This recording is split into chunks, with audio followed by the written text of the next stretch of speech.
research is obviously continues to progress, but the bottom line rarely changes. In other words, in 10 years, I don't expect them to come out and say that a plant-based diet was a total failure and that Dr. Collins didn't get it right. I'm not worried about that at all. Okay.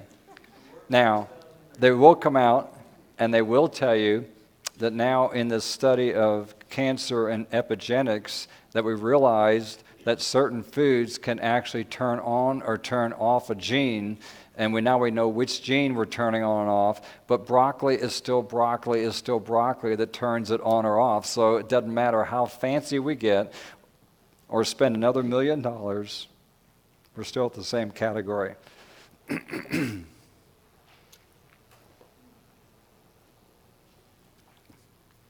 You should recognize this slide. We're back at the beginning again. These are our three major ones we'll be looking at, and not that there's not other ones that aren't important, it's that these are the big ones. We've already looked at these, so I'm not going to take time with men and women. We're going to take a look at your first handout there, and this should be on page 1. This should be preventing breast cancer.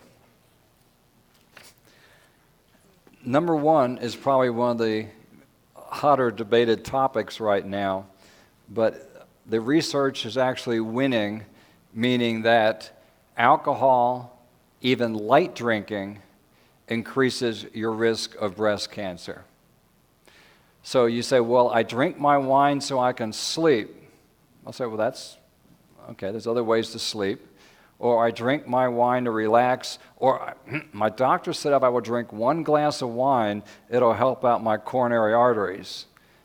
Well, why didn't the doctor tell you it'll also increase your breast cancer rate? You'd say, well, I think I'll keep a heart. No, see what I'm saying?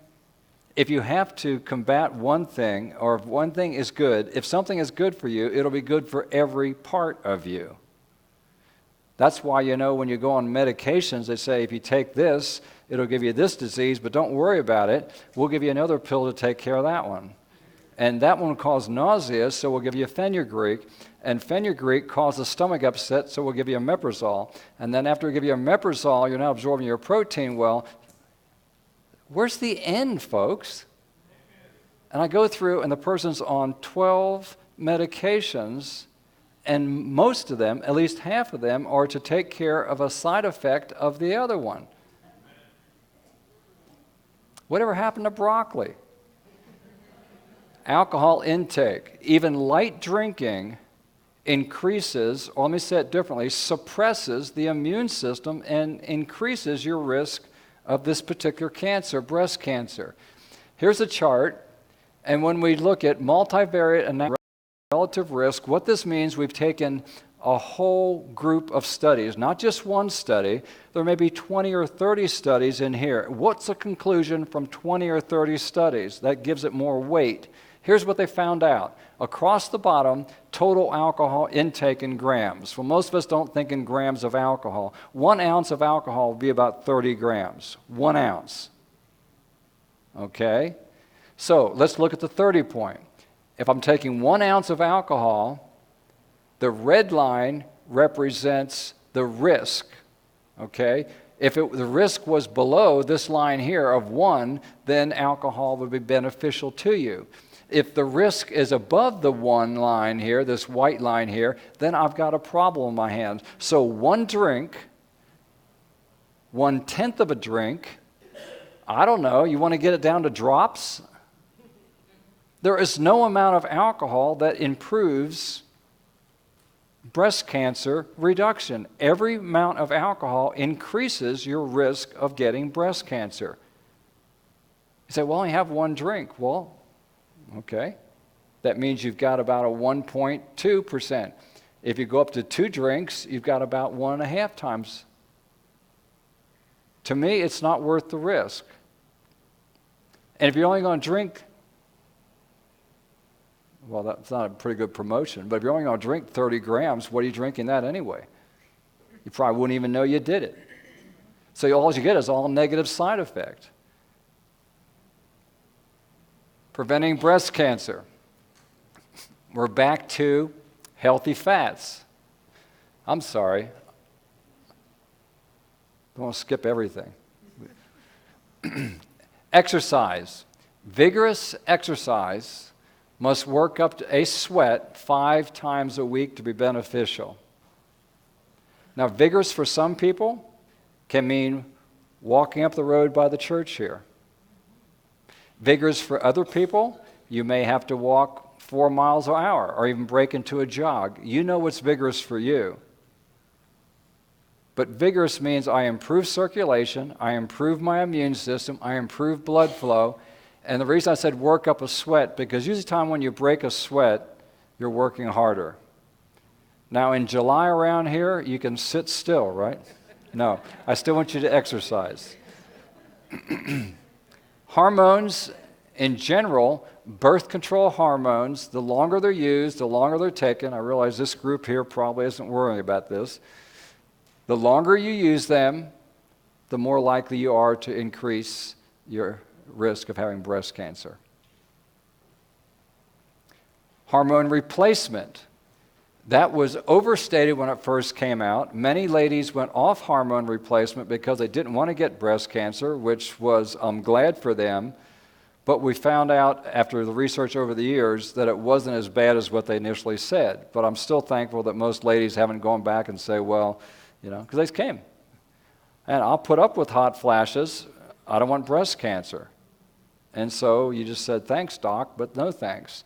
There is another alternative that you can consider if your life is miserable, and that's what we call the bioidentical hormone area. And what we mean there, bioidentical means it's the same chemical structure as what your ovaries make, not a synthetic one. Premarin and Provera were the combination back in the 70s. One was a synthetic estrogen, one was a synthetic progesterone. It was called a progesterone.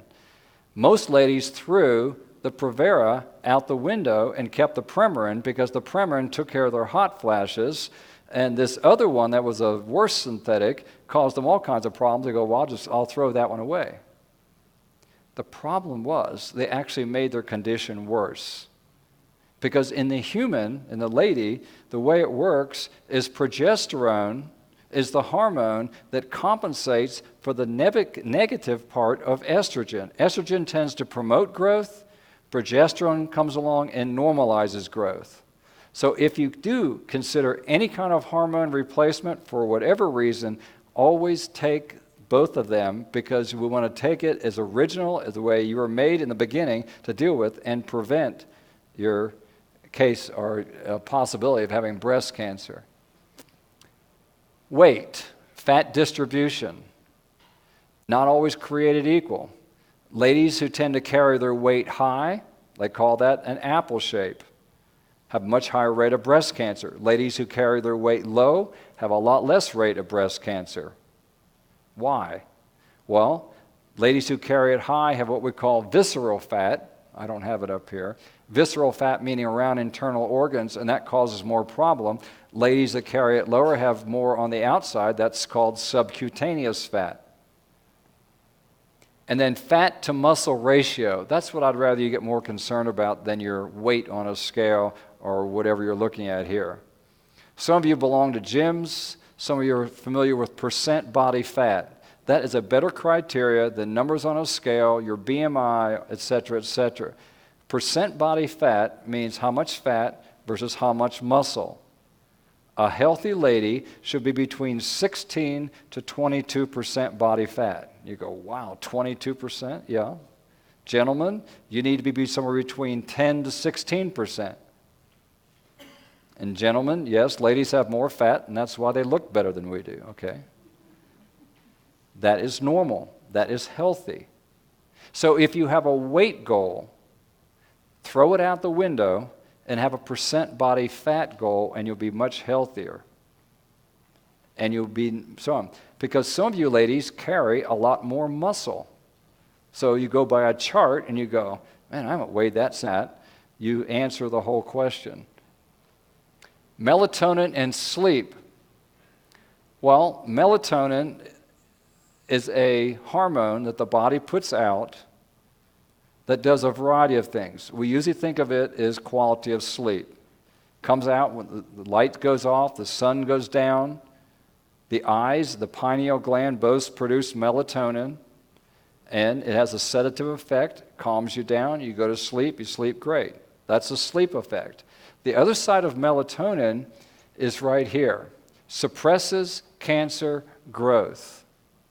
Melatonin drops significantly as we get older. From age 7 to age 70, you lose most of your melatonin. Melatonin improves the immune response. Sometimes I even give melatonin, not on a general basis, but as far as for people dealing with sleep deprivation. On your second slide there, you should have on your handout, should read this. Once again, continuing with preventing breast cancer, healthy fats. Well, healthy fats are healthy because we haven't messed them up. Unhealthy fats means I've either extracted them, overheated them, overprocessed them, or actually chemically changed them. And this brings up the point about a microwave oven. Your major fear with a microwave oven has to do with what the microwave type of cooking changes the chemical structure of a fat. If there was no fat in your food, I don't care if you microwave it day and night and then the next day. And those YouTubes you see that bring a smile to your face where they microwave water and they kill one plant and the other plant survives is bogus. Go back and either you can run the experiment yourself. You've seen that, haven't you? Put a cup of water in the microwave and they water this pea plant and don't water the next to it. After 5 days, this one was dead. Well, that was somebody's imagination. Because then the next people that did it, guess what? The microwave watered pea plant was doing better. So don't believe everything you've heard that one. Okay.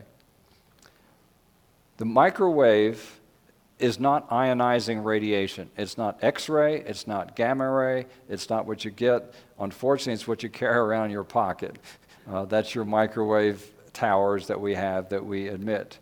Microwaves work because when you intensify them in a small object, you cause a major excitatory potential of the atoms in food. So they make the water molecules in whatever you're trying to cook there get into high gear, and that vibration effect, it's heat of friction is what you're having there. You're not getting nuked, even though we call it nuke your food, okay? This isn't Chernobyl, this isn't that. So, on one hand, the higher the fat content, the more you should leave it alone. Fast food industry uses a microwave to heat up their high-fat foods, and you should definitely stay away from that. If you want to heat your tomato soup in a microwave at home, probably not a whole lot of problem. Healthy fats are those fats that can be found naturally in food, whether you want your avocado or your Brazil nuts, whether you want your sunflower seeds or your flax. A few of them here, we've got flax seed, chia seed, nuts, sunflower seeds, etc. They are a highly potent food. They have a lot of calories per nutrient that you're taking in. Therefore, you should eat them sparingly. We don't need a lot of fat in our diet to be adequate. We've talked about protein earlier by Dr. Campbell. He recommended 10% of your diet be protein. Guess what essential fatty acids you have to be in good shape? 3%. 3% of your diet from essential fatty acids, ones you have to have, is all you need for good health. So you don't need to try to get extra fat. Broccoli has enough fat in it, believe it or not, to take care of you. You have to eat a lot of it. But cholesterol, this is the bad guy, LDL cholesterol. When I'm doing an evaluation and I'm looking at your lab work, I don't look at is it going to block up just the coronary artery. When I see a high, low-density lipoprotein cholesterol level, it stimulates, if you have a cancer already, it stimulates the growth of breast cancer cells.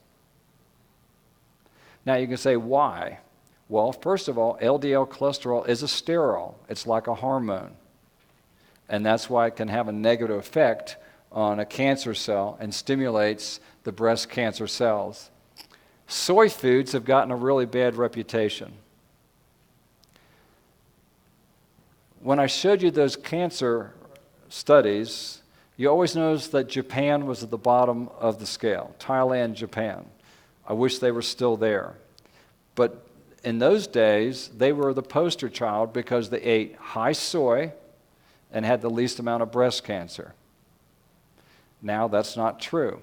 And it's not because of the soy, it's because of something else. So I've told you this, but just for sake of reminder, some of you write this down. There's two major soy components that have given soy a black eye.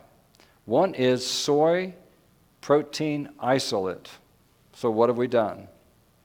We've taken the soy protein, we've concentrated it, and we've made it into the phony baloney, okay? We've made it into the look-alikes, smell-alikes, etc.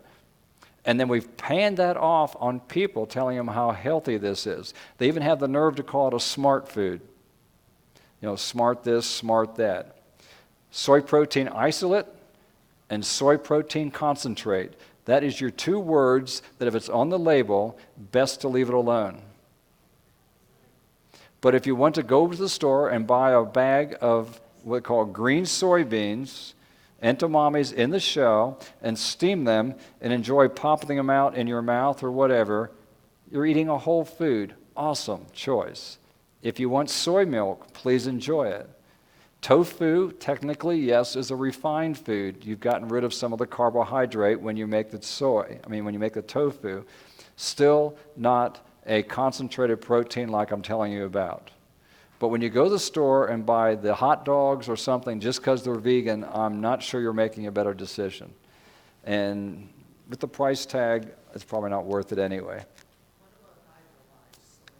Hydrolyzed soy protein would be in the same category as your concentrate. Yeah. What's that?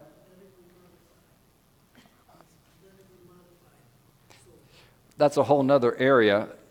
And what I'm talking about here is not dealing with the genetic modification part of it. What I'm dealing with here is the actual concentration of the protein being a problem. Now, when you start dealing with the genetic component, then you can actually change the structure, and that is still a big question mark. We really don't know what all that's going to implicate. We know this much so far, that you can put a genetically modified food and actually contact or put it in contact with bacteria, and we can change the genetics of the bacteria. Take the next step. If we eat a genetically modified food, it can change the bacteria in your gut and mine. And you go, well, that's not me yet, because that's the bacteria. Well, remember that the bacteria in your large intestinal tract determine how well your immune system functions. So don't feel like I can just avoid. So what's the take-home message? 15% of soy and 15% of corn is not GMO. Humans eat about 15% soy and 15% corn, the rest goes to the animals. The first rule is don't eat the animal. The second rule is there's enough non-GMO around to take care of us. They just want to charge us extra for it, right? So if you have that is always wise to choose a non-GMO product. Not that all are terrible and you'll die by tomorrow morning, it's just that it's not worth it. And a lot of the genetic modification, if you talk to the researchers, a lot of the researchers that are doing this, I get to fly from time to time and I get some very interesting seatmates. And you know, they don't know what I think and I don't know what they think, but any guy that does research in crops like to pick their brain a little bit. What do you think about this? And one guy was actually working on GMOs, and he was explaining to me all the value of the GMO. I'm going, well, you know, step out of your box a little bit, Collins, and at least listen, okay? And so I was listening to the guy reporting all these great things that GMOs do. And from his perspective, if he could make a plant that was more drought resistant, if he could make a plant that was more fungus resistant, if he could make a plant that would require less pesticide use to kill the bugs because it was resistant to it, and he'd have less pesticides running into the ground and off in the stream, he had accomplished something. I go, you got a good point. I just don't want to eat it. So you see, don't think that all these researchers have got the idea that we're going to see how many Americans we can do in. They may have actually respectable motives for what they're doing. Breast cancer stem cells are very hard to get rid of in your system. The reason a stem cell is hard to get rid of in your system is because it is still undifferentiated, and an undifferentiated cell does not respond well to your typical chemotherapy type drugs. But here's what we found out that was truly amazing. Sulforaphane, obviously a chemical from broccoli,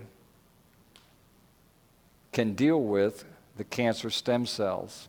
The way they found this out is, of course, they made an extract. This happened to be from broccoli sprouts. And they did this to ladies who were going to go have surgery for breast reduction. And so they said, okay, here's our opportunity. We're going to give this particular food, and we want to find out where it goes. I mean, you just don't get this kind of opportunity in research. I mean, who wants to let you cut on them that much, okay? They gave them their broccoli cocktail, gave it enough time to be absorbed into the system, did the breast reduction surgery, and examined the breast tissue to see if they could find the chemicals they put in hours before. And guess what they found out? This is one of those experiments, you're not going to find many like this available to us, but they actually demonstrated that what I put in your mouth or what you put in your own mouth actually goes to specific tissue in your body to fight cancer. I wish I could tell you that for beets and for carrots and for corn and all that. I don't have it. We do have this one on broccoli and how broccoli actually went. And the reason it was so significant is because many times the reason cancer comes back for ladies who have even gone through chemotherapy is because they haven't got rid of the stem cells. And until you get rid of the stem cells, you haven't got rid of the underlying cause. Yes, they may be good for 2 years, 3 years, 5 years. And this is the reason why we cannot ever say you're cancer-free, because that would be a lie, because we don't know. And we don't have enough good tools or enough good scans to say that. That's not that you go around paranoid. What it means is I need to take care of myself, and I'm going to take care of my immune system. Heterocyclic amines, most of the time you think of these is when you charbroil or you got your roast your steak over an open flame, and these fried meats with these amines that are roasted over an open flame actually change. You change the chemistry of the actual meat, and probably that's what gives it a good flavor, right? You can shoot me if you want to, okay? Because I'm born vegetarian, and I told you this story before. Maybe some of you didn't hear it. My wife and I were walking through a neighborhood in Southern California, and someone's having their cookout behind their house. And I'm walking along, and what I smell is flesh burning, you know? And it reminds you of a bad day, you know? And she goes, oh, that smells awesome. And I'm going, how can we be so different? And for her, it was family. It was cookout. It was enjoyable time. Everything over. We're having a cookout. Come on over. And I'm going like this, you know. Shows you how biased I am, okay? So don't expect me to have empathy if I'm telling you that you shouldn't be frying your steaks over the charcoal biscuits and having the stuff drop down there and fuming them and make them carcinogenic. Green vegetables, broccoli, collard greens are excellent liver detoxifiers, should be eaten and should be enjoyed, and that's the best part of people telling me about their green smoothies. Whole food, plant-based diet, and ravediet.com if you want more information. Okay.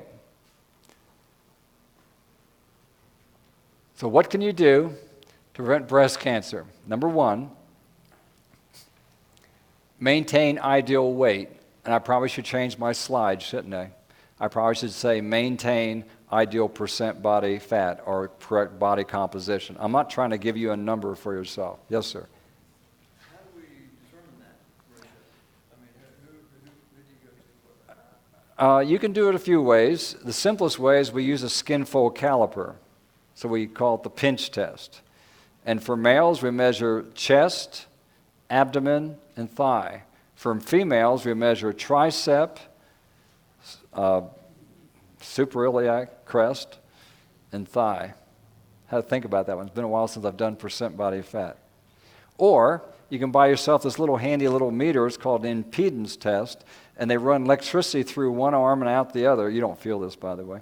And the amount of resistance that is in your body is directly correlated with the amount of fat versus muscle you have. So you can get as fancy as you want. A lot of gymnasiums have them. They come in when you do your intake of hour or whatever. So, or you get real fancy, like we do in training, and it's called underwater weighing, which means you got to come to class in your swimsuit that day, and they put you on a scale, and they tell you to breathe out all your air, and you're sitting on a scale now, and they submerge you completely under the water, and you weigh 5 pounds. Because why? Lisa's laughing at me. You weigh 5 pounds because why? Because most of you is going to float. Muscle sinks, fat floats. So therefore, the lighter you are on that scale, whatever that number is up there, when we weigh you underwater, the less fat you have and the more muscle you have. If you sink to the bottom, what would that tell you? More muscle. Muscle is basically more dense, so it's going to tend to sink. That's one way to do it. The other way to do it is stick you in a big tank of water. We measure the water level before we stick you in. We stick you in, we measure how much it raises the water, and that's called volume displacement. That's another way of finding it. So to get all these technical stuff, the pinch test sounds pretty good. Or the little wand. I don't have one. I could bring one and pass it around against the audience. You just put your hands on it. The problem is the wand is good for most people in the mid-range. You get people who are really thin or people who are on the other end, it doesn't work that well. Okay, where are we at? Maintain, I got that one. Daily aerobic exercise. I'm not trying to say you need to go out and run a marathon. When I say aerobic, I mean that you need to use enough oxygen. Reduce hours in a constrictive bra. Ladies, get a little bit personal.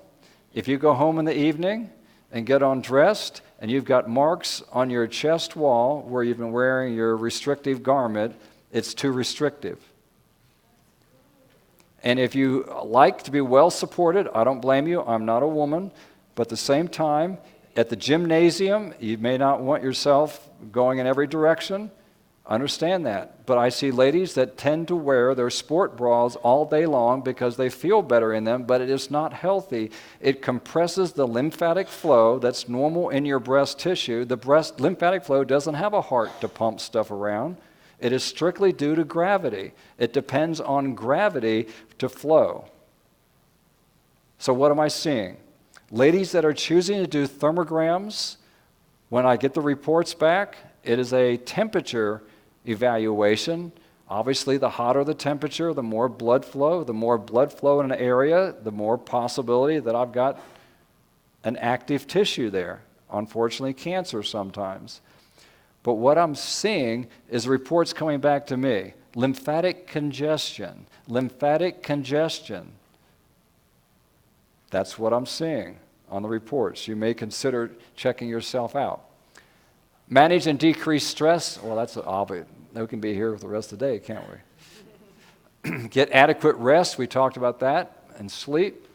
Get help to deal with emotional issues. I have to admit, ladies, You do much better than we men do at this most of the time. We think we're supposed to tough it out. You ladies probably outlive us for that one very reason. No, seriously. Ladies still outlive us. You know? I mean, yeah, you're going to find the old guy once in a while, but no, ladies, look around. Okay? You're in a church. Who is the dominant person in the church? Yeah. When you get to being 80 and you look around, ladies, it gets to be slim picking, doesn't it? Why doesn't that old guy straighten up? You know, why can't he cut it anymore? Well, I hope I'm one of the old guys, and I hope I'm still married, so we'll be okay there, okay? By the way, my wife's father almost made it, well, he was within less than a month away from being 100. So I've got a wife with some incredible genes, so I'm the one that needs to do something. Okay, second major category. We've dealt with breast, now we're going to go to colon. Obviously, colon applies to both male and female. Number one, I can't overemphasize. Even if you're eating, well, look at a dog. You ever watch what a dog eats? They dig up stuff that's been there for I don't know how long, and they will eat it. How does their colon put up with that stuff? Dogs have an incredible transit time. You can draw a line from their nose to the other end, and you just basically draw the intestinal tract. Straight pipe. It doesn't stay in long. That's why, so eating, time from eating to elimination is what we call transit time. The more rapid the transit time, the better. Now, I mean, you know, if we got Crohn's disease or regional enteritis or irritable bowel syndrome, etc. So I'm not talking about a bowel difficulty. I'm talking about normal eating. It would be really nice to have 24 to 32-hour transit time. The average American goes 72 or longer. And if you sat in the office where I sit some days, you have to act like you didn't hear something. No, you just basically just listen and encourage people that they need to have better transit times. Size, colon cancer increases with low volume stools. Dr. Gregor's, Michael Gregor, you may be familiar with him does a lot on the internet. He is a plant-based doctor and writes a lot of good articles. And he had this one article, I think there was a definite pun intended, but he said, if your stool volume is less than a quarter a pounder, he's really worried about you. And I thought about the other way around. If you're eating a quarter a pounder, you probably are going to have a problem on the other end. He's looking at stool volume. You can have a stool once a day and still not be healthy. That's my point. So you're going to eat enough of your oatmeal, enough of your fruit, enough of your greens, enough of whatever that has natural built-in bulk in it, and drink enough water to carry it through. Now let's say all that fails, because for some of you go, I do all that, but you may have to consider increasing the magnesium in your diet, and the easiest way to do that is go to Walmart and buy some magnesium oxide. It's a real good laxative. If you got a heart arrhythmia, we need to talk about a different kind of magnesium. But if you're wanting something to help to move things along, magnesium is something, number one, it's safe. Number two, it won't form a laxative habit. Number three, it won't destroy the bowel. So it's a good option. Phytates, compounds found in whole grains, beans, and nuts, actually improve the functioning of the bowel wall. So where we get them? Obviously, beans and grains and nuts. It almost bothers me on a somewhat regular basis where people come out with these remarks like, beans are bad, or don't eat any grains, they're bad for you. You go, where do you come from? And if they're talking about themselves personally, and they do not digest a legume well, that's fine, but keep it to yourself, because most of us do very well on this. On the other hand, if I eat something that just tears me up, I'm going to tend to avoid it. But it doesn't mean the food is bad. It may not agree with my chemistry. So we will have some idiosyncrasies. Heme iron, heme meaning hemoglobin, Obviously, we're talking about animal hemoglobin, mammal hemoglobin, animal iron, hydroxylate radicals, cancer promoting. In other words, the more hemoglobin, the more blood in the meat, the more likely you are going to get colon cancer. And some of you are biblical students, I know. And you go back in the Old Testament and you read about stuff, You read about stuff like clean and unclean animals, and you go, whoa. And the next thing you read about, the life is in the blood. And you go, what does that mean? And the Jews have done an incredible job, haven't they, of kosher meat. They have figured out how to make meat taste like something when you take all the blood out of it. But then I'm going, people say, wait a minute, how can you be so much against animal products when you read about this in the Bible? I say, well, I'm going to make a deal with you. You take all the blood out of your steak, and then you go ahead and eat it.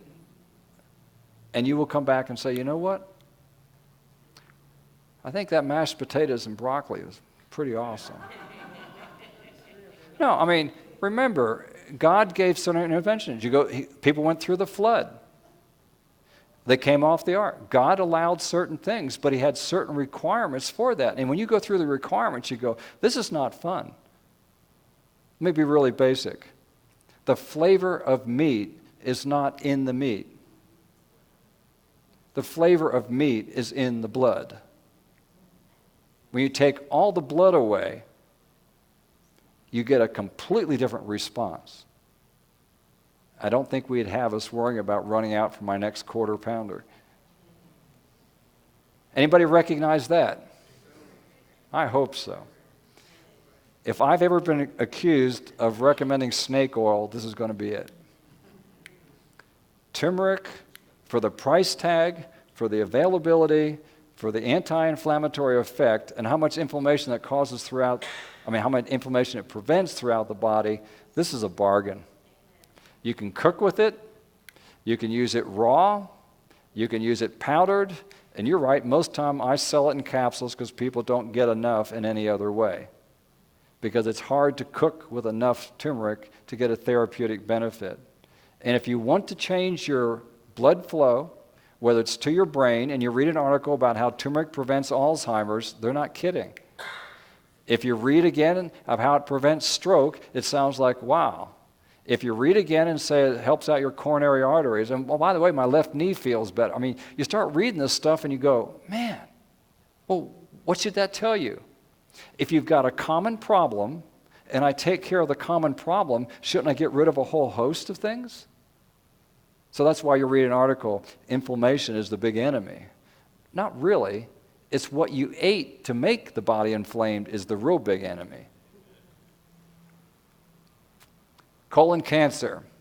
Turmeric, India versus United States. We picked India because obviously they use a higher quantity of turmeric in their natural cooking and eating than we do. Women, United States women, compared to India now, have 10 times the colon cancer. They have 7 times the lung cancer, and they have 5 times the breast cancer than women in India. Men in the United States have 11 times more colon rectal cancer, 23 times more prostate cancer, 7 times more lung cancer, and men in India, only 7% eat meat regularly. So don't ask me where to assign the benefit. It obviously can't all go to turmeric. Otherwise, we would just have you set up your turmeric shop, and you could put your MD on that and just pass out turmeric all day and be successful in the rest of us. It's that phenomenal. So I don't know how much to assign to the turmeric, but there is no doubt that on their, quote, deprived, emaciated diet that we worry about them on, somehow they're pulling off a whole lot better than we are. And believe me, if you've been to a developing country, their septic systems and their hygiene, and you go through the whole list, you go, how can I survive here a week? Well, look at the data. It's incredible. Yes, ma'am. You need to take pepper with it? What's that? That you should take pepper with it? I see that coming up in the supplements where people are putting pepper with it. I don't see any, number one, need for that. Number two, there are the pepper that's highly inflammatory to the bowel is when we say black pepper or white pepper, we're usually talking about the seeds, not the plant, like the bell pepper or the cayenne. Cayenne pepper, you're actually eating the pod, not the seed. The seed is where usually a high oil content and can irritate the bowel is at. But here's what's happening. Let's face a fact. This is real world. Why would you buy my turmeric over Joe's? Well, Joe says mine is called turmeric instead of turmeric, so he changes the name a little bit. And then he'll add a patented special ingredient to it, and then he'll charge you twice as much. I just give plain turmeric, take it or leave it kind of deal. The point is, in the health food industry, you have to patent something, you have to put your own ingredient, even if it's only 10 or 12% different, and then you can double or triple the price and call it super curcuminoid. Well, the super curcuminoid, or the turmeric, or the curcumin, all those are just names for the basic chemicals we're talking about here. And then we get the research done, and then the powdered root, like I showed you, which we call turmeric, is actually more effective than the high-dollar one you may be buying. But it's business as usual, whether it's in the supplement field, whether it's in the pharmaceutical field. It's always mine has to be super better than yours. Otherwise, why would you buy it? So that's why you see this thing. Why are they putting, when Ester C came out, they were all jazzed about this great new vitamin C that was so much better absorbed. And so you start checking into it and you go, well, they want 2 or 3 times the price. Say, you know what? I can tell people to take an extra 100 milligrams of this, and it'll be probably give them better absorption than the stuff they paid 3 times as much for over there. So it's supplementation. Colon cancer prevention, number 1. Increased refined fats increases cancer risk and slows transit time. So not only do I irritate the bowel more, it has longer to do the irritation. Unsaturated fats produce free radicals. Unsaturated fats, olive oil, corn oil, safflower oil, sunflower oil, avocado oil, grapeseed oil, all are very fragile chemicals and exposed to oxygen once they're taken out of their natural habitat. They are more likely to oxidize and cause free radicals and irritate my bowel wall and change my bowel wall cells than eating lard. Remember I showed you that slide where the rats that ate corn oil had 36% of the group had tumors, and the rats that ate lard had 17% of the tumors at 10%. There's a reason for that. Lard will not go into free radicals as fast as the olive oil. That's the problem with refined fats. If you want almond oil, eat almonds. If you want corn oil, eat corn on the cob. If you want avocado oil, eat your avocado. I'm not against fats, folks. I'm against fats that have been changed, modified, and can affect your health. Use whole food fats. I guess we covered it. Water-soluble and water-insoluble fiber. Water-soluble fiber is your oatmeal. You overcook your oatmeal, and what do you have? Elmer's glue. Really, you start releasing that good water-soluble fiber. It's real tacky. Really great for decreasing bile salts. Really great for decreasing your cholesterol. Still good for the bowel. Water-insoluble is things like wheat bran. You can soak it overnight and it still looks like sawdust, And you can eat it and it actually comes out the same way you put it in. So you've got 2 functions here. Water-soluble, you want to help to detoxify the bowel, to lower the bile acids, which can irritate the bowel wall. That's your apples, your oatmeal, and that type of thing. And then you want a good broom. You want some bulk in there that when you put that much bran in, that much is going to come out. Now, you got to stay with me now. You got to drink your water. Otherwise, you will have a visit to the emergency room. You can't just eat bran and not drink water. Not a good combination. So you drink your water, you eat your bran, and the 2 bran types will hopefully give you enough bulk to move things along. Oat bran would be a water-soluble bran. That's why they bragged about how good it was for lowering your cholesterol. Okay, berries suppress growth in the colon. Berries in general, not just strawberries, blueberries. Blueberries have gotten a real good reputation, and they deserve it. But the seeds in the berry are the key ingredient here. The seeds in the berry have the ability to detoxify and absorb toxins probably better than any other food known to man. So when you enjoy your blackberries and your raspberries and your strawberries and your blueberries, etc., etc. And strawberries are getting closer to home, folks.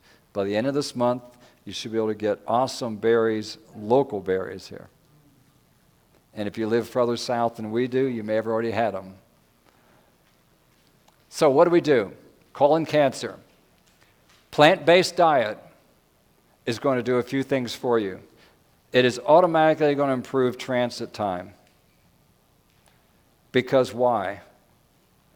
Because I have you eating cabbage and cauliflower and broccoli and your Brussels sprouts, etc., etc.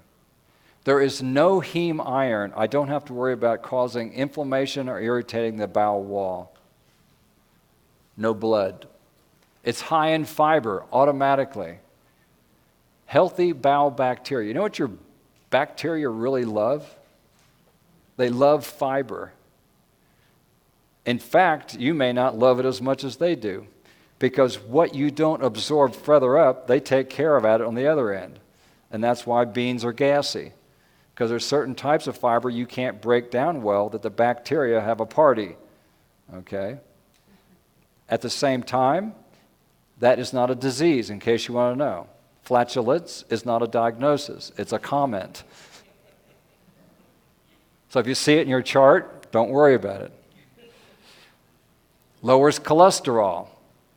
The body, once cholesterol is made, and your body can make all the cholesterol you need. You don't have to eat an egg to get your cholesterol. Once your body makes it, here's the unique thing. It cannot break it down. It has to be eliminated. Most every other chemical in the body, it can build it up and break it down, change it, make it something else. Cholesterol is unique in the body.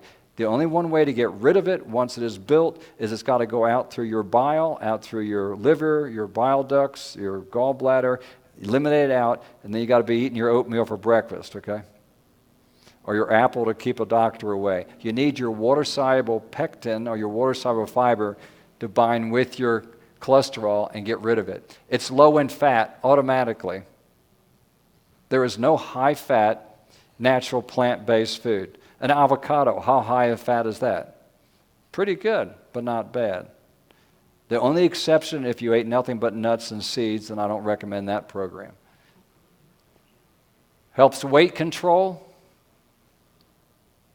Weight control, as we said a month ago, has more to do not with the calories that you eat, it's how full and satisfied you are when you're eating. If I have a way of you being full and satisfied, you would leave here and say, that was great. Now you know why I'm a big push on cabbage. I can feed you 2 cups of cabbage for about 70 calories, and that will be at least half of what you can handle for that meal, and there's no way I'm giving you too much cabbage. I mean, too many calories. You may agree, too much cabbage. Best use of Earth's resources. And we did that in the first lecture, right? And I told you about the hog farms here in North Carolina. Somebody's getting in my bacon. Prostate cancer. Gentlemen, they tell us that if we live long enough, we get this. I would like to prove them wrong.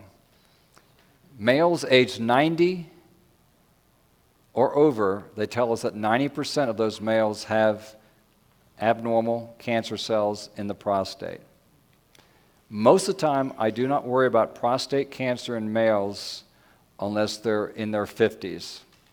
The younger the male that gets prostate cancer, usually the more aggressive and the more I'm worried about them. A male that gets prostate cancer in their 70s, the common urologist will say, don't worry about it, this is not what's going to get you. And they're going to be correct. I'm thankful we've moved to that level because in the past, I'm talking about 30 years now, I've been in practice a little longer than that. Over this time span, we are seeing a shift in how we're treating this disease, and I'm thankful for that. We have damaged a lot of people before. So, what have we learned? Number one, in preventing prostate cancer, we find that milk and the hormones and growth factors stimulate prostate cancer. And the milk I'm talking about here is cow's milk. Number two, eggs increase by twice the spread of prostate cancer than eating one egg compared to rarely eating eggs a day. Eggs are made for making baby chickens. Why don't we just let them take care of it? Stop raiding the nest. And by the way, so you know I'm not overly biased, we raised Rhode Island Reds, we called them, beautiful brown eggs, and I ate my share so young in life that I've eaten enough for the rest of my whole life. So, poultry, obviously, we're talking about chicken, 4 times the prostate cancer progression. Like I said, this is an eclectic. When I made your handout, I just took various studies that show me what diseases match up what dietary components, and that's why you're getting it so concentrated. So poultry, those people that eat poultry have 4 times the prostate cancer progression. Insulin-like growth factor 1, the higher the IGF-1, the greater the development of cancer. Now here's something that's shocking. We use dairy as our indicator in telling you that dairy products, cow's milk, stimulates prostate cancer growth because of the IGF, the insulin-like growth factor found in cow's milk.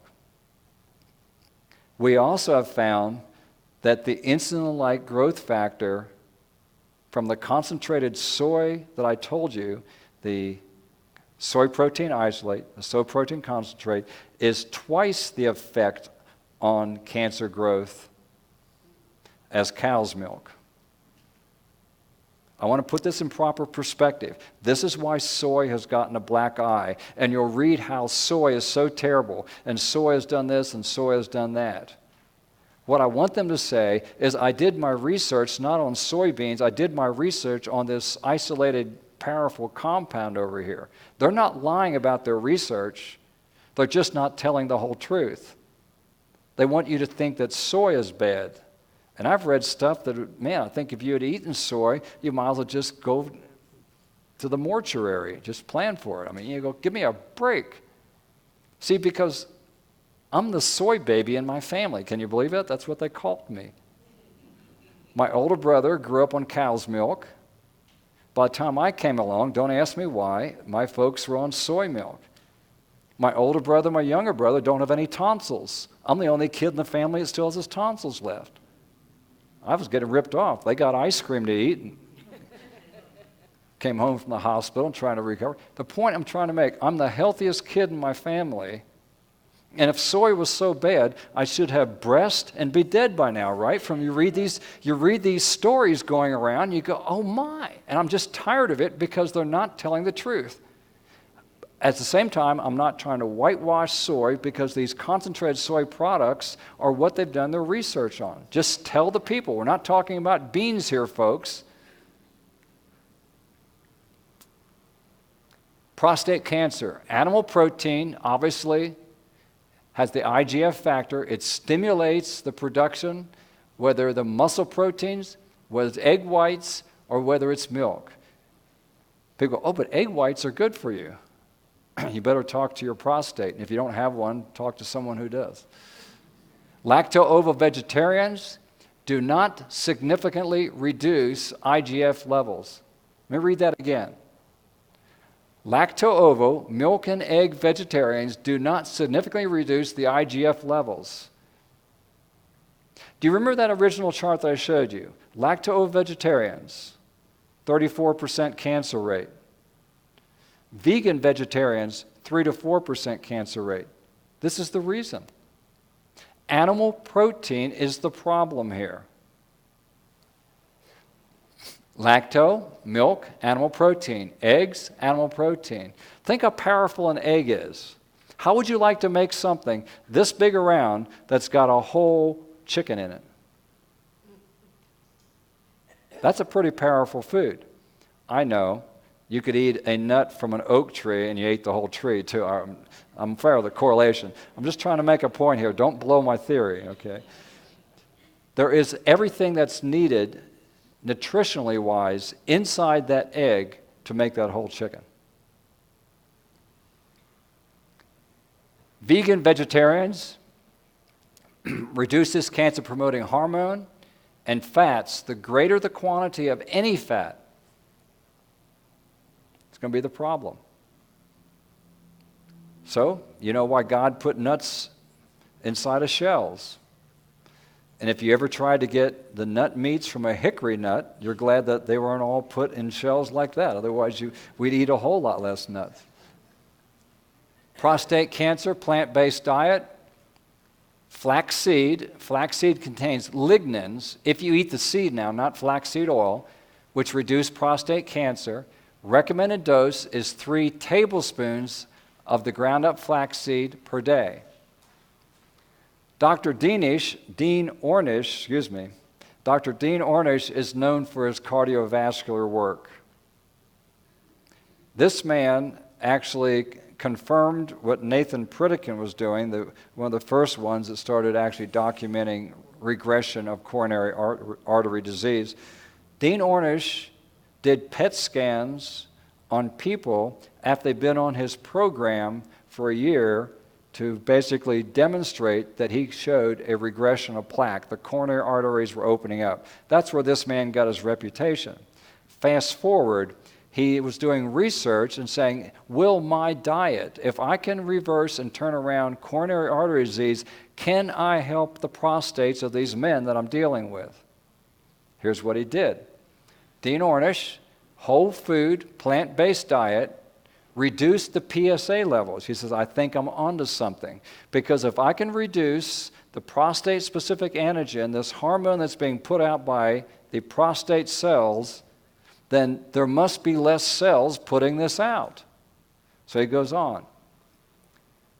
The diet reduced this PSA level, and when biopsies were done, 500 gene expressions were altered. When they did the biopsy on the prostate gland, they said, have we got genetic changes and genetic expression by putting a man on this diet? Guess what the answer was? The same diet that can reverse your coronary artery disease is the same regime that we're having men drop their PSA levels. That is incredible, especially if you're a man. Diet versus exercise. Diet plays a greater role in cancer prevention. I'm not saying exercise is not important. I'm saying you are what you eat. Exercise is vitally important for getting the nutrients and getting the circulation and getting the oxygen. And yes, if you had to sit still all day long and couldn't exercise, you would almost have to be in a semi-starvation mode to keep your weight where it belongs. So we can be grateful that you're moving about and burning some extra fuel and keeping yourself warm and going for your walk outside when it's 40 degrees and your body temperature has to come up. You're burning some extra fuel, so you don't always have to feel like the only thing I can do is totally control all my calories just by eating. So the exercise can help you in these other areas. For men, we're going to talk about this for a second. Hang in there with us, ladies. Benign prostate hypertrophy is an enlargement of the prostate gland that is so common that most men in their 60s are going to see some level of this. Once again, the lifestyle prevention. Flaxseed, we talked about that. Garlic, fresh, cooked, steamed. Onions in whatever form, raw or in your stir fry. Cooked vegetables better than raw. Why do I say that? Because there are certain ingredients for the prostate gland that you do better eating your vegetables raw. Soy foods, we've talked about that. Legumes, beans, chickpeas, split peas, lentils, etc. all help to deal with balancing out why the gland is enlarged. I don't think we realize the benefit that eating a natural diet helps to normalize your hormone levels in your body. So now you just found my secret.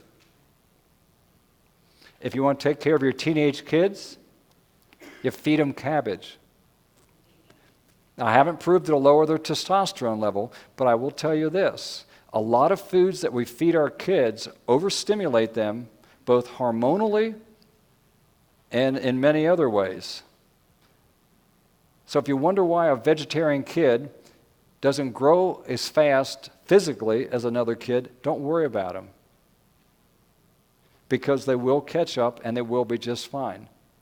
Most of us parents would rather our kid go through puberty when they're about 20.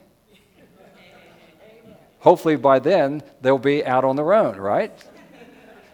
The point I'm getting at is that we have pushed our kids with our meat-based diet, with our high animal fat diet, and we need to take some of the blame for that decreasing age of puberty for the young ladies, and I wish I had a chart that accurate for the men because it's not just the ladies. Why do you think we have so much problems in our high school? I'm going to blame partly on diet. And you go, well, yeah, well, look what they eat. No, I'm talking about the diet at home, the diet at school, the diet after school, the diet at the quick food joint, the whole picture. Lung cancer, obviously, don't smoke, okay?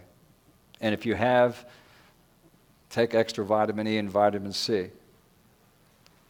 Avoid cigarettes, obviously. Diet rich in antioxidants, A, E, and C.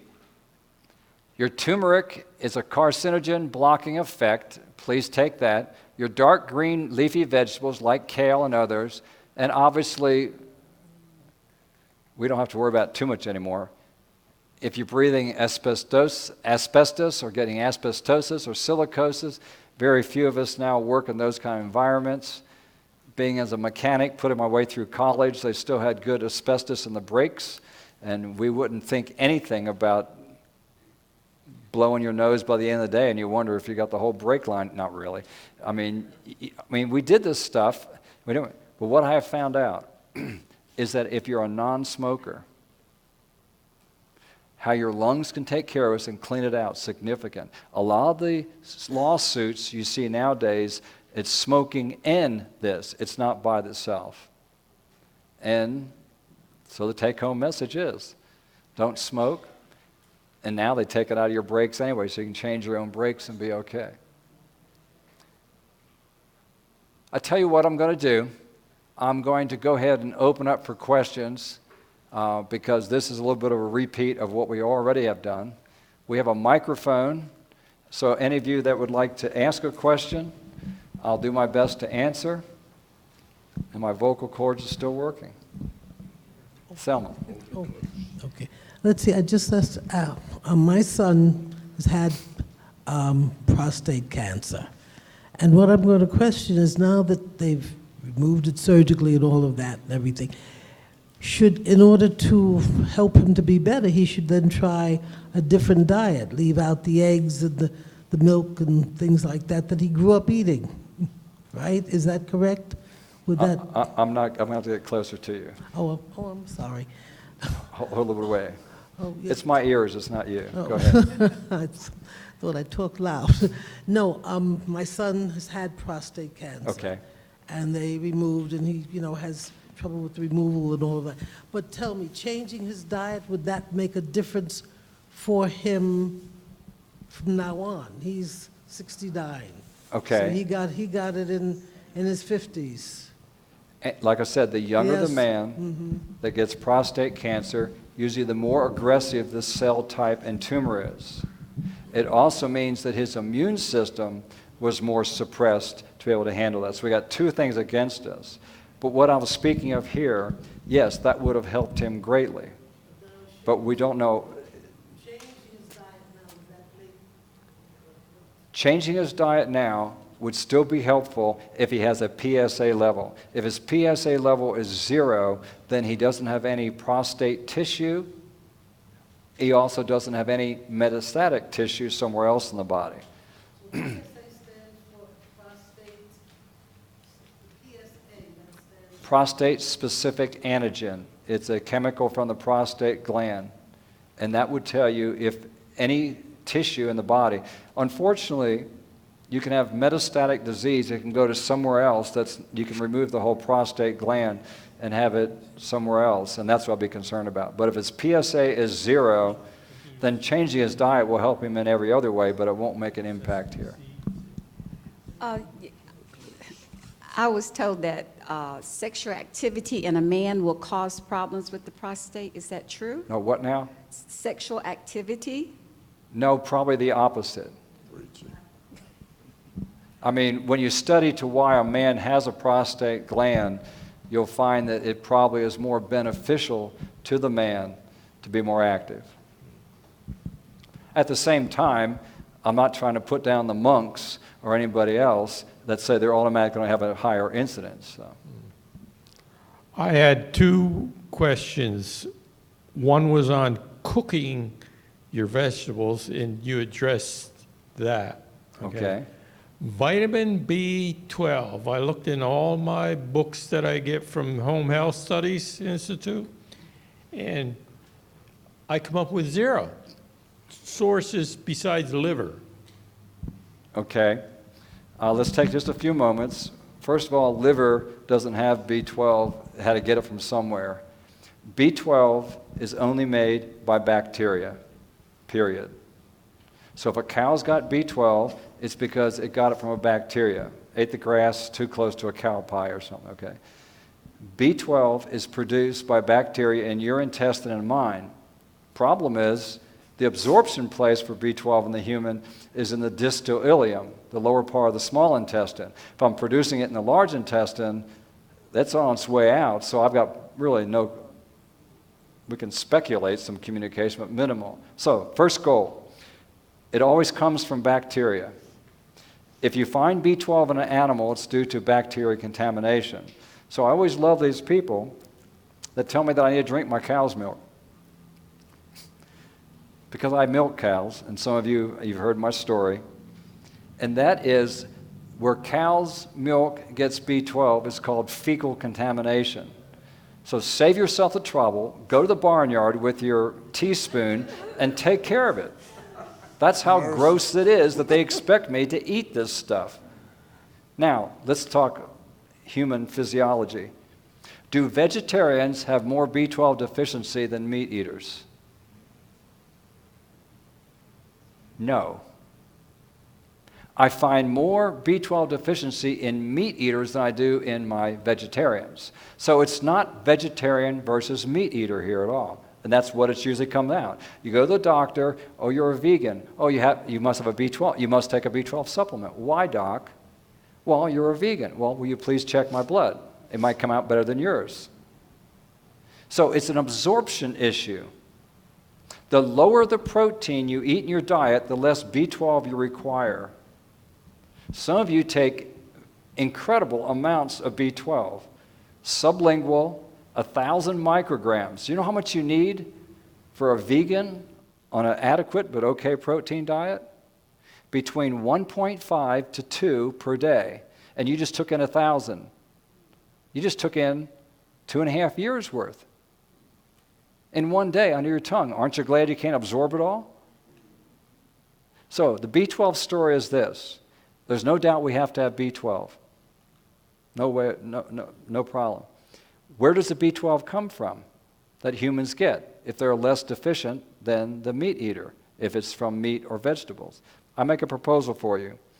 When I first went to Loma Linda, you're the low man on the totem pole, and that means you're a guinea pig, okay?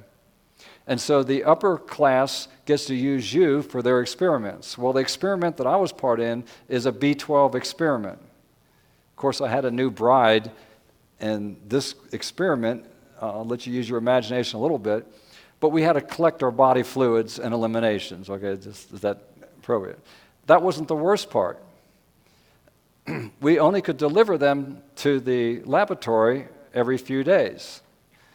So we had to freeze them in my new bride's refrigerator.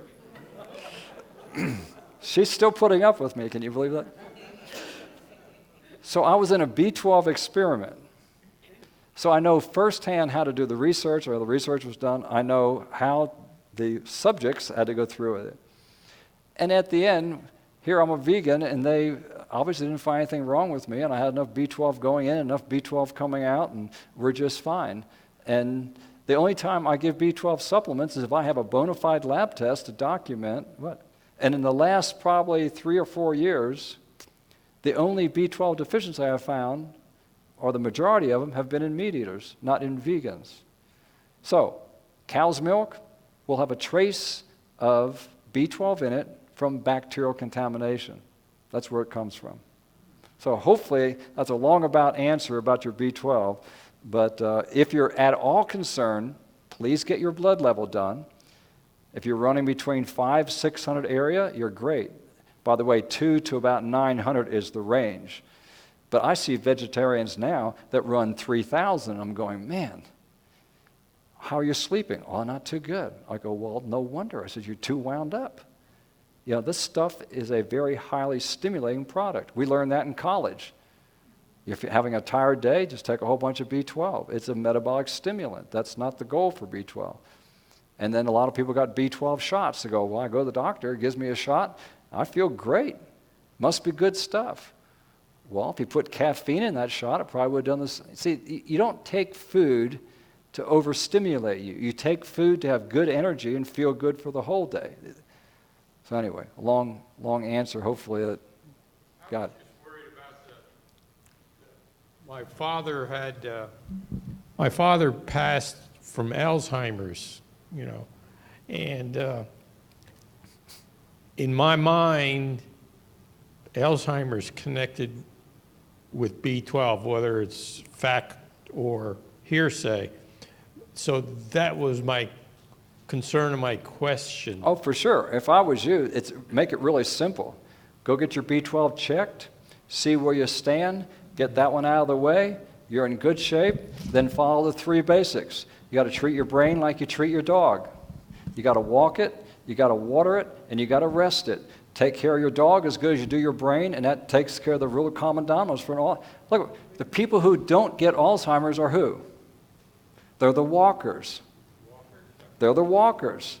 People who walk on a regular basis significantly reduce their Alzheimer's. What does walking have to do with my brain? Well, I want some coordination. It's called circulation. It's called blood flow. Everything I've said today about cancer, if you apply that to your brain, you're going to have a much better mind.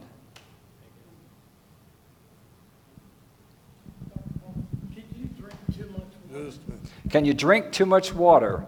The answer is yes, you can drink too much water, but let me tell you why. Water goes in as H2O. When it comes out in sweat, it comes out in salt and other minerals. When it comes out in urine, it's going to come out toxins and salt. So you can get to the point where you can have a disturbed electrolyte imbalance in your body with excessive water. Somewhere around 1 gallon to 2 gallons a day, I'd be a little bit concerned about you. If you got over 2 gallons a day, then I would start saying you probably need to make sure that you get your electrolytes balanced again. About a half a gallon?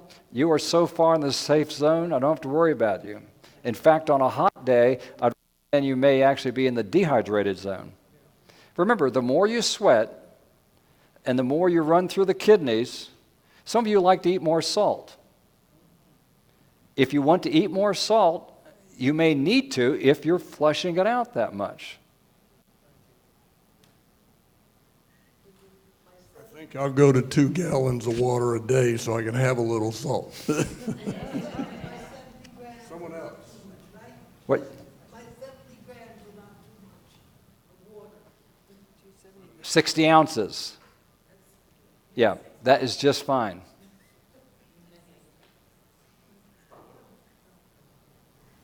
Lady here. I have been learning things about CBD oil. Hold your mic away from your mouth. There you go. I have been learning things about CBD oil. What have you But I don't really know what it's all about even yet. I mean, is it Well, something the problem wonderful? is We got to quit this pothead business, okay? No, don't ask me why this craze is going on, but now they're showing that CBD oil, which is an extract from marijuana, has incredible properties, and I just have to wait till most of it goes away. The only real incredible properties with marijuana is called THC, and that's the ones that they used to give cancer patients back in the earlier days. When I say in the 20s, see, marijuana went illegal sometime in the 20s. But prior to that time, you know how they treated cancer patients? They didn't want them to mess up their lungs, so you weren't going to smoke this stuff. And so what they did is they made an extract. And one of my friends worked in a local pharmacy when I was there going to school in Washington, D.C. And he said, you know what I found on the back shelf?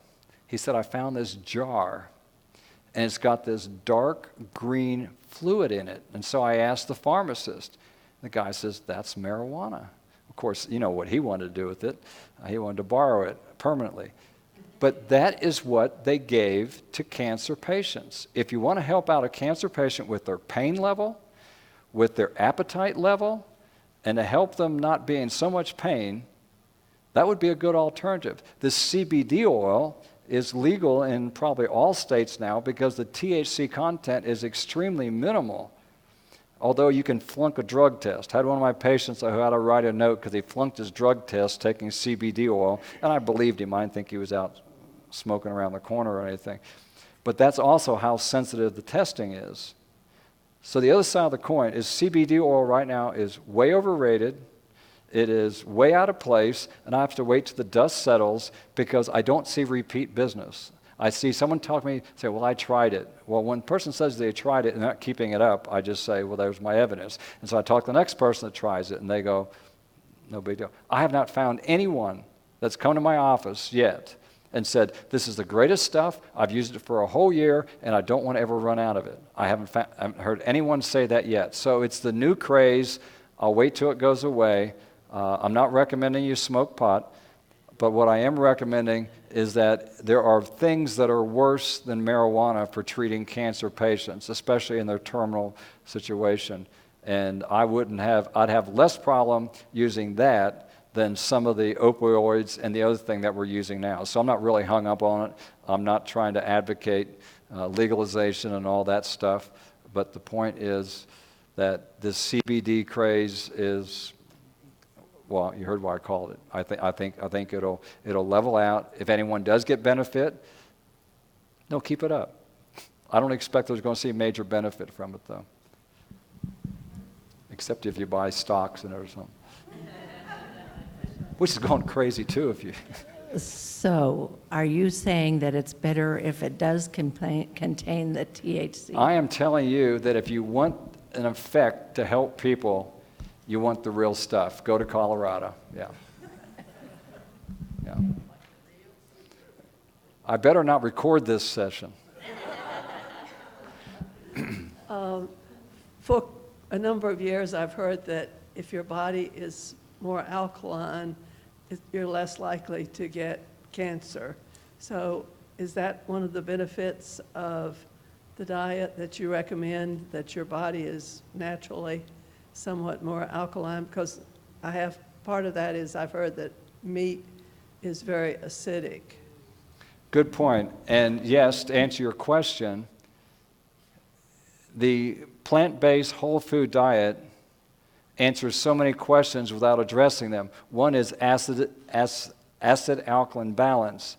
Anytime you eat a plant-based diet, you automatically decrease the acid content in the diet, and by giving your body an alkaline diet, you automatically decrease the acid level and reduce the work on the bloodstream, reduce the work on the kidneys, reduce the work on the liver. So the diet that we're talking about here is an alkaline-based diet, and alkalinity comes from one basic area, and that's carbohydrates. Broccoli, cauliflower, cabbage. Acidity comes from amino acids, that's protein, or fatty acid, that's fat. So the higher the fat, the higher the protein, the more acid burden you put on your body. When you have adequate protein, decrease the fat, and major carbs, I know it's a dirty word, but when I say carbs, I'm talking about anything that isn't fat and protein, That's where you get your alkaline diet. And you have a real hard time being on an alkaline-based diet if you put any kind of animal product in there. So you're already getting that advantage from what we're talking about, but good point. You confused me when you said that you would give your patient some chicken and salmon or fish or whatever, and then you turn around and said it's bad for you. So I don't get it. Thank you for bringing that up. When I first got out of school, approximately 40 years ago, the training that I had at that point was reduce heart disease. The standard recommendation from the American Heart Association back then was eat no more than 3 eggs a week, no more than 250 milligrams of cholesterol a day. You can have fish, you can have the white meat, you can have fish, you can have chicken, and all that. That was standard recommendation. That standard recommendation hasn't worked out. That standard recommendation has led to where cancer that we talked about today is outrunning heart disease in most areas and in most states. So what I learned and what I taught on my first year out of school, I was doing more harm than good. That's why I'm telling you something different today. You're not confused, just don't listen to me when I first got out of school. And some of your doctors have got the same training that I got and haven't changed. That's the difference. But with new evidence, and you don't change with new evidence, then what can I say? I guess we have to bear up our problems. Of course you can't eat chicken. Why would I want to give you a chicken and suppress your immune system? I don't want your cancer business. Don't come and see me. Well, you're welcome to come and see me, but don't say, well, you told me to eat all this chicken and now I've got breast cancer. Thank you a lot, Dr. Collins. No, you won't hear me recommending chicken now. But thank you for clarifying, because if someone thought I was saying that, we're glad it's taken care of. I think these are some very elementary questions. But anyway, what about coconut oil? Coconut oil, like any other oil, is a refined food. Therefore, you're on a refined diet, and I highly don't recommend it. Really? Yes, even though you can show me a book and even show me research, here's what happens. Unfortunately, I've been around long enough, when I got out of school, coconut oil was considered a saturated fat and would increase your bad kind of cholesterol and cause inflammation of the vessel walls. Has everybody forgotten about all that research that we had 40 years ago? It's still there. It's still valid. Coconut oil hasn't changed. It's never been good. And I'll go through another cycle again. Okay. If you want coconut, please eat the coconut. Okay. That's the Thank you. best way to get it. Now, I grew up on homemade bread. My husband did too. I have baked my whole married life. What about this whole wheat flour business? Okay, 2 ways.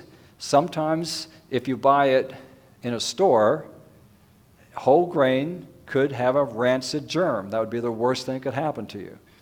Some of you ladies have got your own grinders and you buy your own grain and you know it's so fresh that if it got any fresher, you'd have to use the whole kernel because it's grind it and you use it.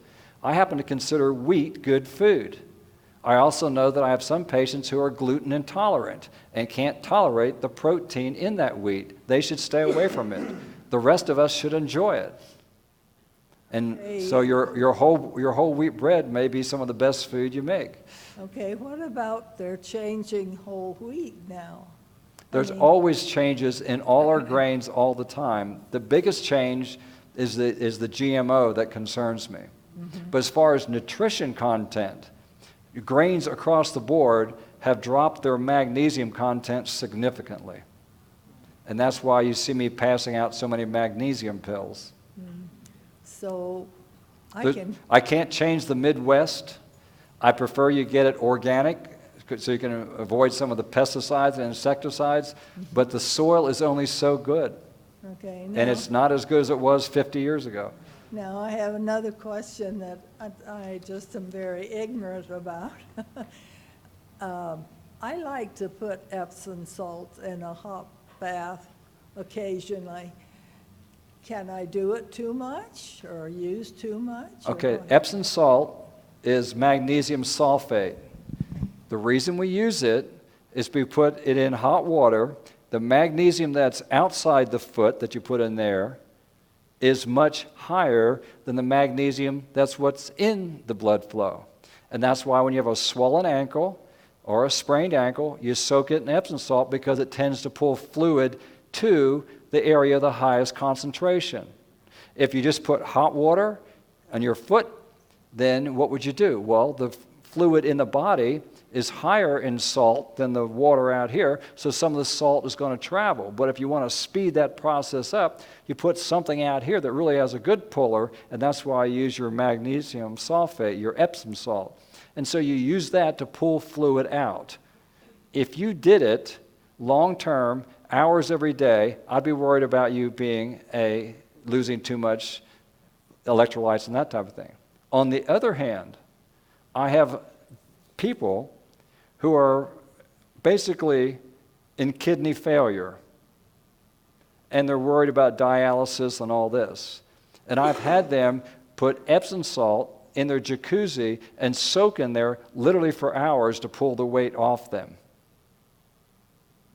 And I've had a gentleman go from a microalbumin level, that's how we measure kidney function, that is micro meaning small. Their kidneys are losing a protein, which means I've got a diseased kidney here. I've had them going for over 2,000 in that test, down to 10 or 12. By the way, that's normal now, over a year's period of time. So I get to see some miracles once in a while. But to keep the fluid off, we were using an external kidney, so to speak. I was creating a kidney outside his body to pull the toxins out of him.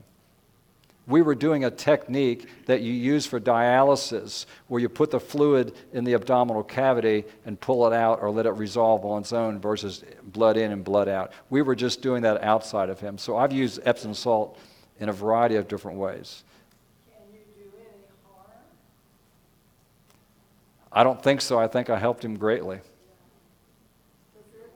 think it's helped my arthritis. I do have some, and I can't do it too often. I don't think so. I don't think you can hurt yourself.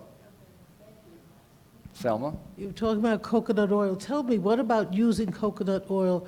Because a dermatologist told me something about using it on your body. Is that harmful? Enjoy it. I didn't, yeah, okay, I just wanted to know. Yep. Let her know she didn't know what she was talking about. That's probably the best use for it.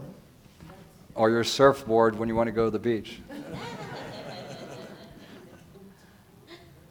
So lymphedema, as I understand it, is caused by the lymph glands being clogged. And would the Epsom salts baths help with that too? You've got an important question. Lymphedema usually is the result of, if we were in Africa, from a parasite getting into your lymphatic system and blocking it off. In America here, most lymphedema is surgically induced. You have a radical mastectomy, they remove a certain amount of the lymph glands, the lymph vessels, and you get swelling in your arm. That's probably the most common we see.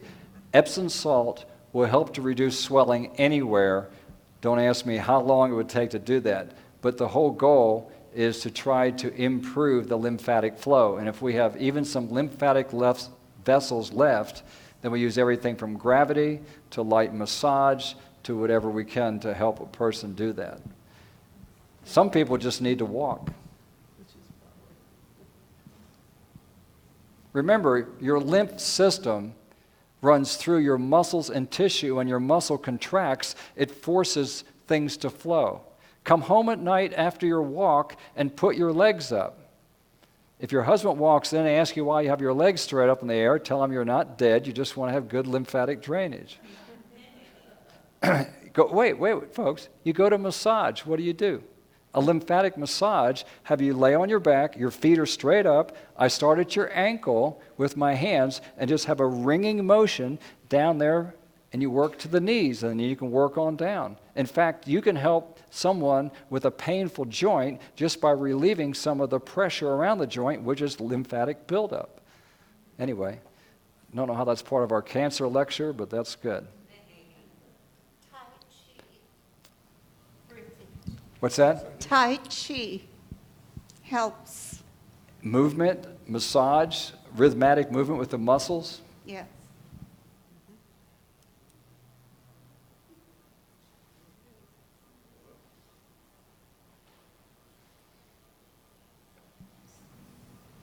Last question.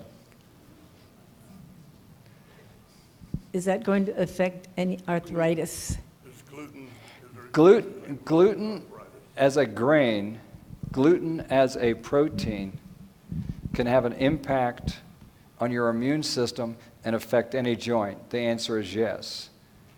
It's just that we're also in a gluten craze, and the cooperation has cooperated with us, and now you can get gluten-free about everything. In fact, you're going to find things that are gluten-free that never had any gluten in.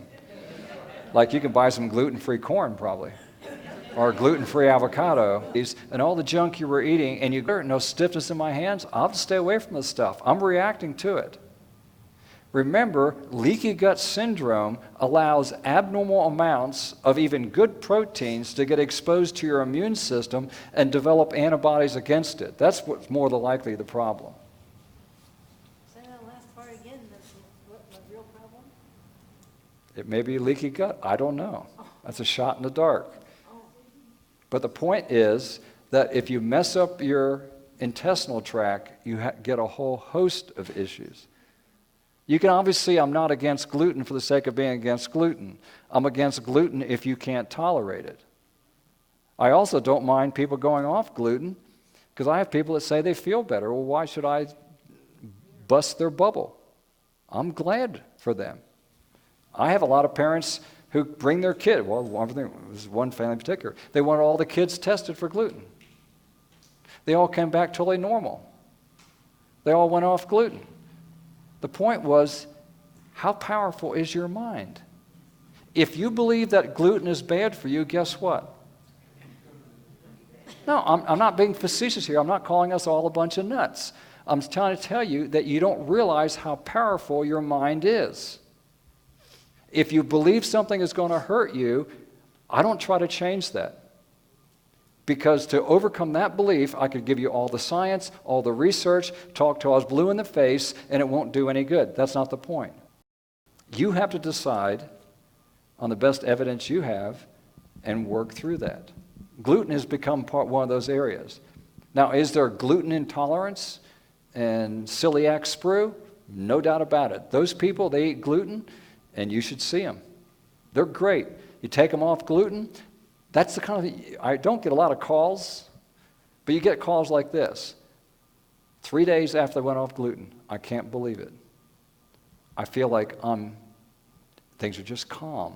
I don't know how to explain this, but I just feel like I'm calm. I'm going, wow, glad I hit the nail on the head. I'm so glad you went off gluten. Next meal a little better. That's the medical definition of gluten intolerance. The definitions you're seeing now is basically people feeling that gluten is bad for them, and they may eat a lot of food that has gluten in that isn't good for them to start with, all the way through to I think we have an immune response, like I mentioned, the leaky gut syndrome can be a problem. So that's the full gamut that we see. I still appreciate good whole wheat bread, but if I was gluten intolerant, I would save my opinion for myself, but I'll tell you there's some people who can't eat this.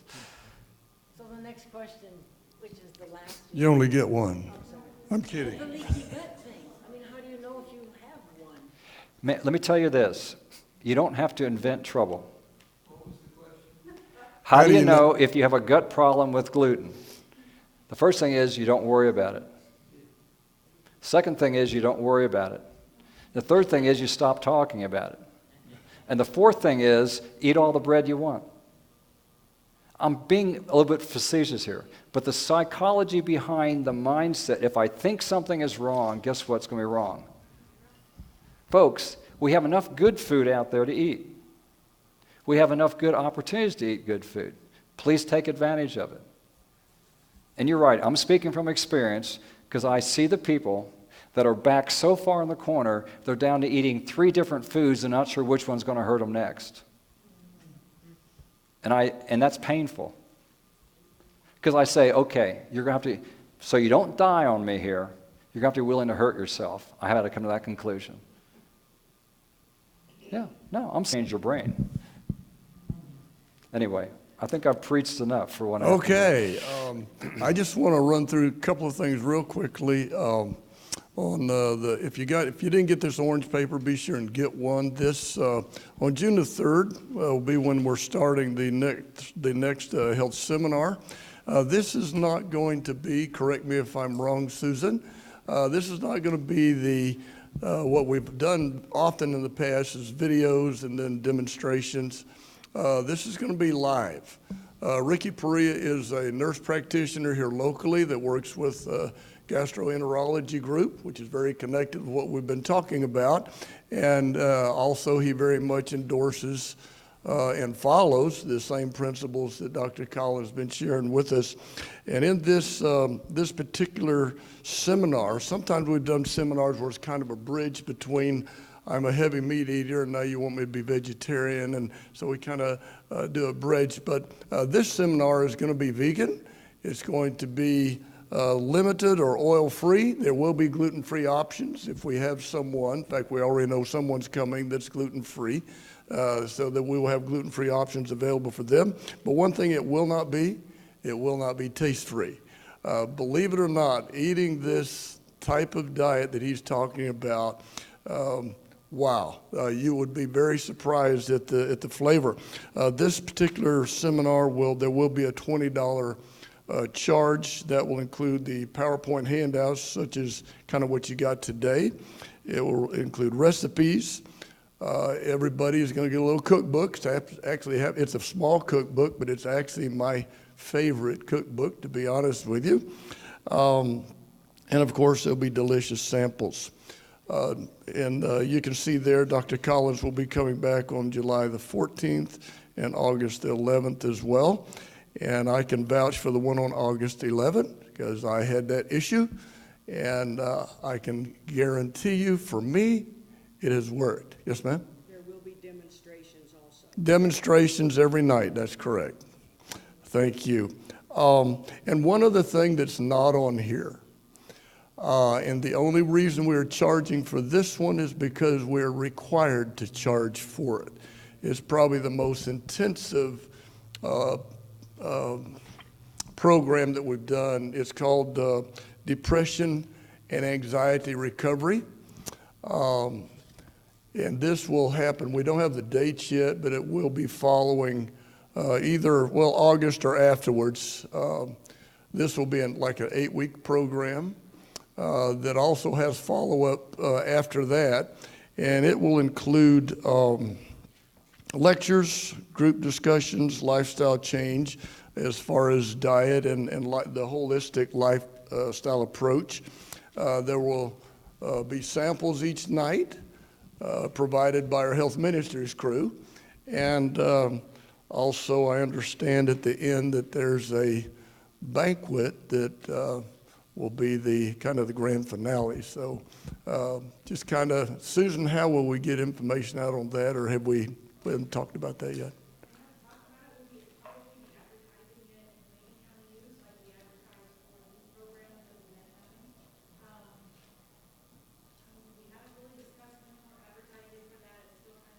Sure, but that we'll do our best to get the word out to you.